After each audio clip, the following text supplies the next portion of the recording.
Hello guys welcome back to our channel. आशा करूँ आपनालोके सबे भाले आछे। আজি আমি आपनालोকক अन्य এটা ভিডিওলৈ স্বাগতম জনাইছো।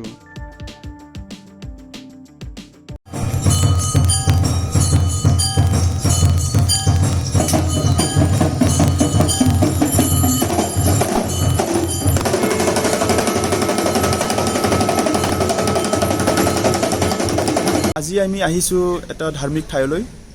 হেতু হল আপোনাৰ সন্দীপনী আশ্ৰম, য'ত শ্ৰীকৃষ্ণয়ে শিক্ষা লাভ কৰিছিলে।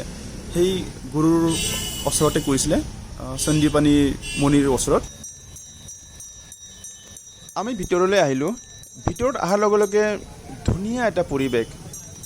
ইয়াতে লকডাউন খোলা 3 মাহতকৈ বেছি হ'ল, সেইবাবে যথেষ্ট মানুহ হৈছে।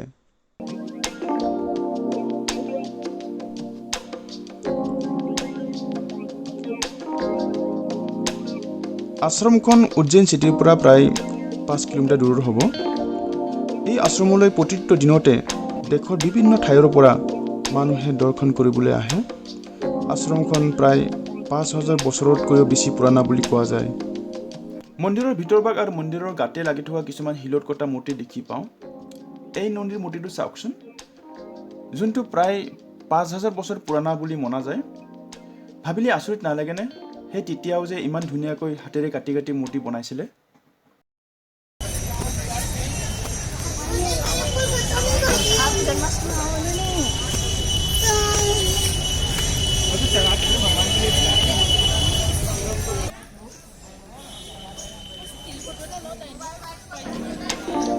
ইয়াতে বেদ, পুৰাণ, শাস্ত্ৰৰ লগত জড়িত চিত্ৰ সুন্দৰকৈ অংকন কৰা আছে। আমি দুখিত যে ভিতৰত কেমেৰা নিব নিদিয়ে, সেইটোৰ কাৰণে আপোনালোকক দেখাব নোৱাৰিলোঁ।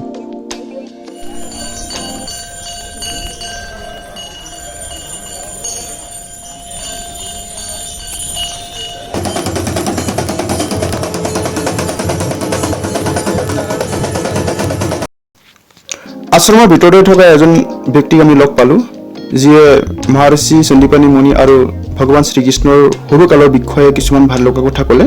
আহকচোন শুনো।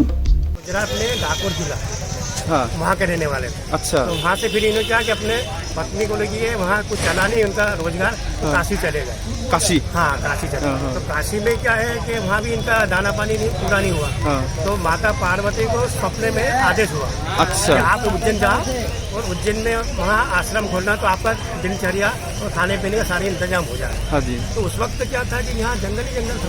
जंगली जंगल, तो इन्होंने क्या करा, ये सिटी से आउट में मैंने घास फूस की कोठियाँ बना के यहाँ आश्रम खोला है। हाँ हाँ हाँ हाँ, और फिर वहाँ क्या गरीब के, अमीर के, राजा के, फकीर सबके लड़कों को उन्होंने पढ़ाना शुरू करा। तो हाँ। उस वक्त क्या था कि जब लड़का आश्रम में आता तो पूरी पढ़ाई पूरी करने के बाद ही फिर वापस घर जाता था। घर जाता था। हाँ, हाँ, अब क्या है कि जो नंद बाबा थे गोकुल में, हाँ, तो ये श्री कृष्ण वही थे, वो गाय चराते थे। हाँ, तो उन्होंने सोचा कि यार इसको ये होनहार लड़का है, हाँ। अगर इसको अपन गाय चराने तो ये तो ढोर जैसा काम करेगा। हाँ, हाँ, तो ऐसा आदमी विद्वान ढूंढो जहाँ ये थोड़ा अच्छा बन जाए। हाँ, तो उन्होंने फिर जब तलाश करी कि अवंती का नगरी उज्जैन में हाँ, हाँ, जो सानीपनी ऋषि है उन्होंने आश्रम खोला। हाँ, हाँ, तो वो वहाँ उन्होंने इनको बलराम श्री कृष्ण को यहाँ भेजा। हाँ, हाँ, हाँ, यहाँ भेजने के बाद में क्या जितनी पढ़ाई हुई हाँ। तब तक तुम यहीं रहे। ये भी थे। इसके बाद भी फिर वो दक्षिणा देने लौटे। तो यहाँ होता क्या था कि सानीपनी जो ऋषि थे वो गुजरात के डाकोर जिला के रहने वाले। हाँ, हाँ, अब यहाँ आने के बाद में क्या है, जैसे पर्व के दिन आते हैं, हाँ, हाँ, जैसे पूर्णिमा आती है, हाँ। गुरु पूर्णिमा आती हाँ। है, ये शिवरात्रि आती हाँ, है, हाँ। वो यहाँ से नहाने के लिए वहीं जाते हैं। अच्छा, गुजरात, हाँ, हाँ, तो 15 दिन में महीना भर में गुजरात- तो ये क्या करते हैं, वहाँ से नहा के 2 दिन बाद आते हैं। हाँ, हाँ, तो जब तक यहाँ पढ़े बंद। हाँ, अब एक बार क्या कि भगवान कृष्ण ने उनसे पूछा, हाँ। तो गुरु जी आप बार बार जाते हो हाँ, तो इतने दिन रात है, जब तक सब पढ़ाई बंद हो जाए। बंद हो जाते हैं। तो बोले बेटा मैं क्या करूँ, हाँ। मेरा तो नियम है, नियम है। मैं वही नहा स्नान करता हूँ, पर्व में जाता हूँ। जैसे आज महाकाल के नाम से उज्जैन में सब लोग आते हैं, हाँ, हाँ, हाँ, जैसे ये वहाँ जाते थे। हाँ, सही बात, सही बात। हाँ, तो भगवान कृष्ण ने क्या कहा कि आप ऐसा करो कि आपकी जो नदी का जो जल है मैं यही हूँ, आ जाए। हाँ। बोले ऐसा नहीं हो सकता, हाँ, आप प्रमाण करके बताना। हाँ, बोले प्रमाण ऐसा है कि आप यहाँ से जाना स्नान करना और अपने दंड कमल कपड़े लते उसमें नदी में फेंक के चले आए हाँ और दूसरे कपड़े पहन के आए। हाँ बोले ठीक मैं आपको प्रमाण देता हूँ। तो जो गुरु जी आए नहीं उसके पहले ही भगवान ने हमें योग बल से तीर कमान से जो तीर मारा हाँ जमीन के अंदर, तो ये सब हमारा जल निकला। हाँ हाँ हाँ हाँ हाँ उस जल में वो कपड़े भी निकले आए, हाँ हाँ हाँ हाँ। उस जल में वो जो कपड़े वहाँ फेंक रहे वो जल में निकले और यहाँ पूरा कुंड भरा गया। अच्छा ये कुंड में हो गया फिर? हाँ वो सोनो विधवा हाँ। वो कुंड भर। अब जब ऋषि वहाँ से लाए हाँ। तो बोले कि भैया मेरा प्रमाण मत था, मैं तो कपड़े डाल बोले ये देखो हाँ हाँ हाँ यही आपके कपड़े। यहाँ पे आ गया। हाँ तब से गुरु जी ने सोचा कि यार ये आदमी तो बहुत लड़का बहुत भोला, हाँ हाँ हाँ हाँ इसने योग बल से ये जल यहाँ प्रकट कर दिया। यहाँ पे कर दिया। उसके बाद वो सांदीपनि वहाँ नहाने नहीं गए, हाँ हाँ वो हर बार यही हाँ। स्नान कर। ये जल जो है गोमती के नाम से जाना। ব্যক্তিজনে কোৱা পুখুৰীটো এইটোৱে হয় যাক গৌমতী কুণ্ড বুলি জনা যায়। এই পুখুৰীটো ভগৱান শ্ৰীকৃষ্ণই নিজৰ শক্তিৰে গুৰু সন্দীপনী মুনিৰ বাবে বনাইছিলে। আহকচোন এতিয়া ভগৱান শ্ৰীকৃষ্ণই চকুষ্ঠ কলা কি কিনো শিকিছিলে সেইটো চমুকৈ চাওঁ। ভিডিঅ'ত গোটেইখিনি দেখুৱাটো পচিবল নহয়, সেইটো কাৰণে চমুকৈ দেখুৱাবলৈ চেষ্টা কৰিম। ইয়াত ভগৱান শ্ৰীকৃষ্ণৰ লগত জড়িত অনেক সৰু বৰ কাহিনী আছে। কোৱা হয় যে 18 দিনত 18টা পুৰাণ, 4 দিনত 4টা বেদ, 6 দিনত 6খন শাস্ত্ৰ, 16 দিনত 16টা কলা, 20 দিনত গীতাৰ জ্ঞান আৰু তাৰ লগতে আছে গুৰু দক্ষিণা আৰু গুৰু সেৱা। এই সকলো জ্ঞান ভগৱান শ্ৰীকৃষ্ণই খুব কম সময়তে শিকিছিলে।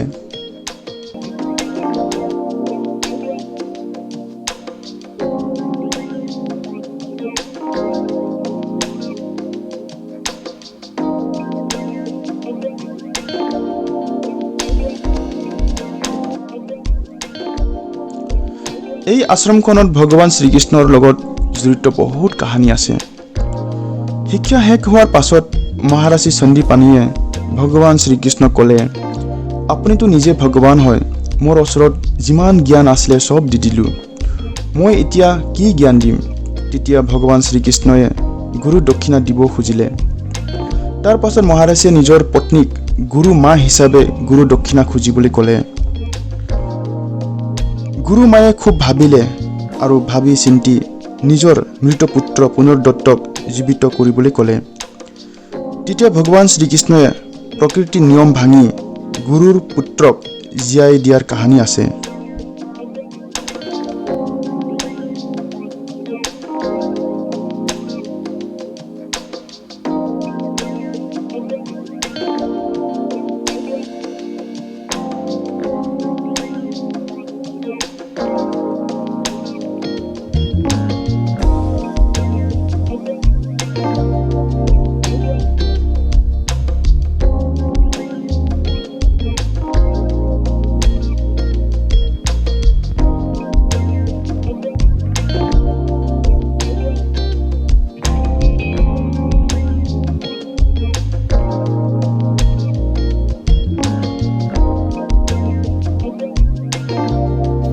যিকোনো নতুন ঠাইত গ'লে আমি সৰুকৈ হ'লেও স্মৃতি হিচাপে কিবা এটা নহয় কিবা এটা লৈ আনো, যাতে পাছত মনত পেলাই ভাল লাগে।